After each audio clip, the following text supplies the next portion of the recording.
The last thing before we go tonight, Profiles in Courage, the name of a book by John F. Kennedy, and since 1989, the name of a prestigious award given by the JFK Library Foundation. And at a time when we so often see democracy under attack, it is worth noting what the foundation said today in honoring a record 5 people. These honorees have placed their careers and their lives on the line to protect democratic principles and free and fair elections. They embody what President Kennedy admired most in others, political courage. The kind of staggering courage we've seen from Ukrainian President Zelenskyy. For the past 57 days, he's refused to leave Ukraine, bravely fighting for the right to remain free from Russia's rule, inspiring the world.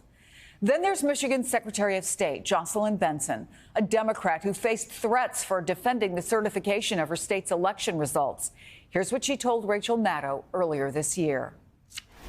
It's so important for us to not just ensure truth continues to emerge as to just how far folks were willing to go to overturn a free and fair election just because they didn't like the results, because we not only need to see justice and accountability in this manner for those who broke the law, but we need to work to put protections in place to ensure we do not see a repeat of these nefarious tactics in future elections. There's also the bravery of Wandrea Shaye of Georgia, falsely accused by Trump and his supporters of processing fake ballots for Joe Biden. Threats followed. She had to change her appearance and go into hiding. Yet she continues to work as a voter registration officer. The final 2 recipients are also public servants who put country before party. Republican Arizona House Speaker Russell "Rusty" Bowers faced enormous pressure to change the results of the 2020 election in his state. But on December 4th, 2020, he said in a statement, "I voted for President Trump and worked hard to re-elect him, but I cannot and will not entertain a suggestion that we violate current law to change the outcome of a certified election." And finally, Congresswoman Liz Cheney of Wyoming, one of just 2 Republicans on the January 6th House Select Committee. Her vocal opposition to Trump's big lie has led to threats, demotions from her own party, and a primary challenge.